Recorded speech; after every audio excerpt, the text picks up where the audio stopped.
അയോധ്യയിലെ റാം ടെമ്പിളിലെ കൊള്ള ഇന്ത്യ കണ്ട ഏറ്റവും വലിയ കൊള്ളയിലൊന്നാണ്.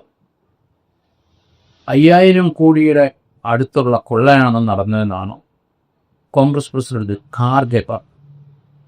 അതിന് അങ്ങനെ പറയാൻ കാരണം അദ്വാനിയുടെ രഥം ഉരുണ്ടപ്പോൾ മുതൽ പണപ്പിരിവാണ്. അതിനുശേഷമാണോ അയോധ്യ ക്ഷേത്രം വിൽക്കിയത്. ഏകദേശം 5000 കോടിയുടെ തട്ടിപ്പാണ് അതിൻ്റെ അകത്ത് ഉണ്ടായിരിക്കുന്നതെന്നാണ് ഖാർഗെയുടെ വിലയിരുത്തൽ.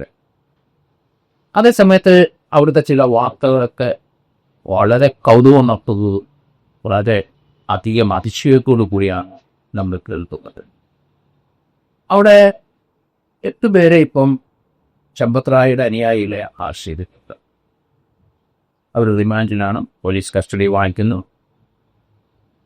അവിടുന്ന് ഈ അറസ്റ്റ് ചെയ്ത പ്രതികളുടെ വീടിൽ നിന്നൊക്കെ 10-20 ലക്ഷം രൂപ വെച്ച് റിക്കവർ ചെയ്തിട്ടുണ്ട്.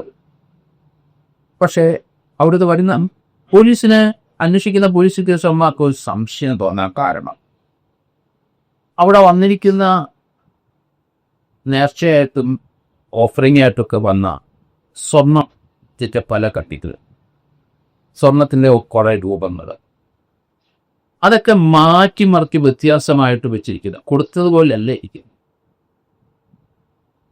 അതുപോലെ തന്നെ വെള്ളിയിലാണ് കൂടുതൽ സംശയവും.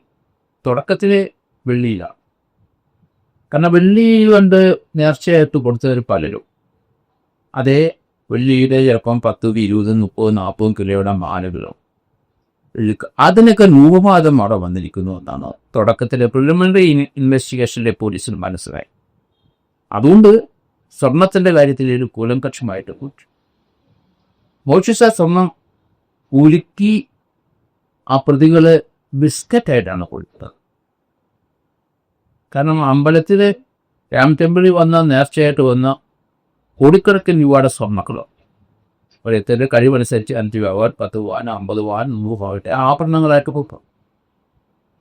പക്ഷേ ഈ ആഭരണങ്ങൾ മൂട്ടിച്ചോട്ട് പോയിട്ട് അത് അവരെ ഒരുക്കി ബിസ്ക്കറ്റായിട്ട് അവർ കൊടുക്കുന്നത് പ്രതികൾ.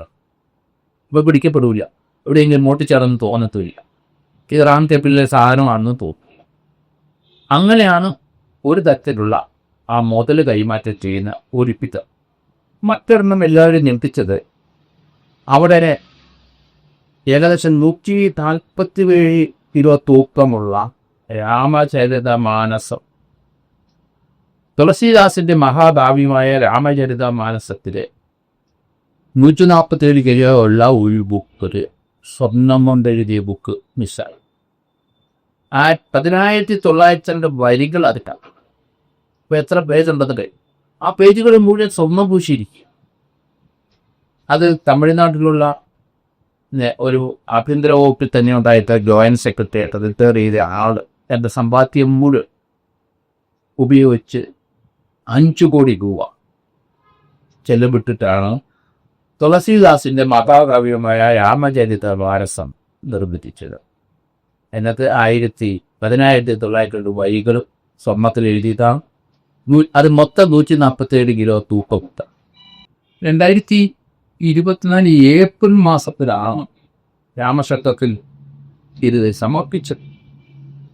അത് പ്രാണപ്രതിഷ്ഠയുടെ തൊട്ടടുത്ത് അത് വെച്ചു. ഇത്ര അമൂല്യമായ ഒരു നിധിയാണ്. 147 കിലോ തൂക്കമുണ്ട്.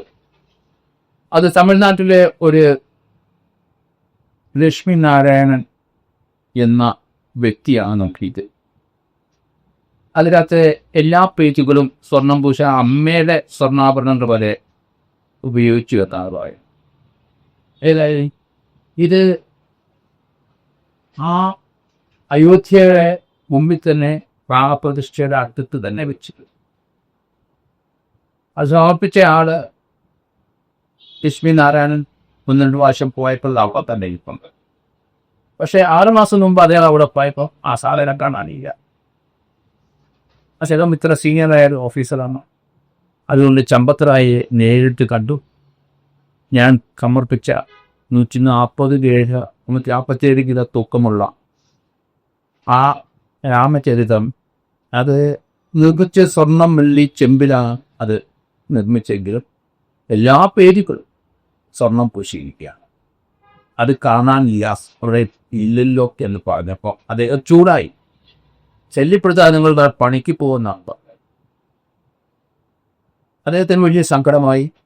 അതിപ്പോൾ പരാതിയിൽ നിൽക്കുകയാണ്. ഈ സാധനം നഷ്ടപ്പെട്ടു. ഇതുപോലെ ധാരാളം പേര് ഈ അവിടെ സമർപ്പിച്ചിരിക്കുന്ന എല്ലാ വസ്തുക്കളും അപ്രത്യക്ഷമായി. പണമായിട്ട് പോയി, സ്വർണ്ണമായിട്ട് പോയി, ചെമ്പ് സാധനങ്ങൾ തീർത്ത പിച്ചള സാധനങ്ങളുണ്ട്, സ്വർണ്ണത്തിൽ തീർത്തതുണ്ട്, അതുവരെ വെള്ളി തീർത്തതുണ്ട്. ഡയമണ്ടൊക്കെ ഓരോരുത്തർ വലിച്ചെറിഞ്ഞ് കോയിട്ടിട്ടാവും. നമ്മുടെ ശബരിമലയിൽ നമ്മൾ ഇത് അനുഭവിച്ചതാണ്. അതുകൊണ്ട് അവിടെ കാവ്യ പറഞ്ഞതിൽ 5000 കോടിയുടെ തിരിമറി അവിടെ നടന്നു എന്ന് പറയുന്ന സത്യം അത് വളരെ ശ്രദ്ധേയമാണ്. കാരണം ഇതിനൊന്നും കണക്കുമില്ല, ഒന്നുമില്ല. ഓഡിറ്റിങ്ങിപ്പോൾ അവരുടെ രീതിയിൽ നടക്കുന്നു. ഒട്ടിക്കുന്നതൊക്കെ പറയുന്ന ആ കണക്ക് നമ്മൾ ചോദ്യം ചെയ്യാനായില്ല. പക്ഷേ രാമക്ഷേത്രത്തിലേക്ക് അവിടെ സ്ഥലം വാങ്ങിച്ചത് മുതൽ ഈ പ്രശ്നമുണ്ട്. പല പല ആൾക്കാരെ തുണ്ട് സ്ഥലം വാങ്ങിച്ചത്, അതിനും വെട്ടിപ്പും തട്ടിപ്പോ പ്രമാണം ചെയ്ത് രാമക്ഷേത്രത്തിലിട്ടേ. അതൊക്കെ വലിയ രീതിയിലുള്ള തട്ടിപ്പ് നടന്ന ഏരിയയാണ്. എല്ലാവരും എത്ര കോടി രൂപ അവിടെ ആൾക്കാർ ഓപ്പണിംഗ് ആയിട്ട് കൊടുത്തു എന്ന് നമുക്ക് കാത്തിയാം. പക്ഷേ അവിടെ വന്നു ചേർന്നാൽ കുറേയൊക്കെ കണക്കുണ്ടാവും. ആ കണക്കുള്ള സാധനം മിസ്സായിട്ടുണ്ടോ ഇല്ലേ നമുക്ക് നോക്കാൻ പോകും. ഇന്ത്യ കണ്ട ഇത് ഏറ്റവും വലിയൊരു കൊള്ള തന്നെയാണ് ഇത്. ഇതിനകത്ത് ശക്തമായ നടപടി എടുക്കേണ്ടതാണ്.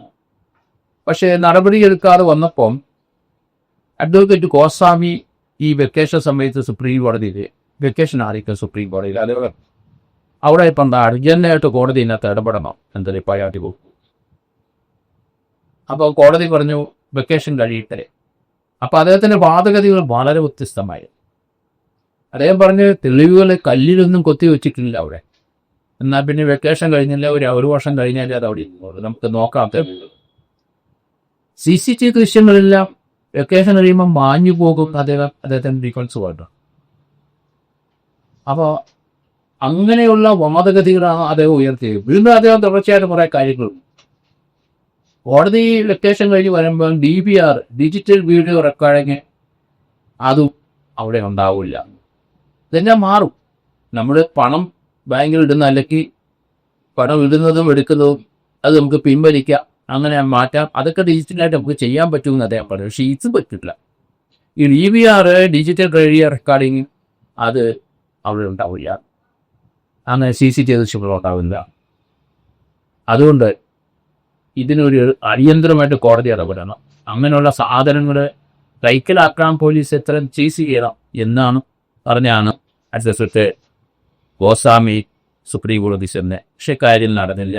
അവരുടെ സിംഗിൾ ബെഞ്ചിൽ ആ വെക്കേഷൻ ജഡ്ജി പറഞ്ഞു അതിന് കോടതി വെക്കേഷൻ കഴിഞ്ഞ ശേഷമേ നടപടിയെടുക്കാൻ കഴിയുള്ളൂ എന്നാണ് പറഞ്ഞിരിക്കുന്നത്.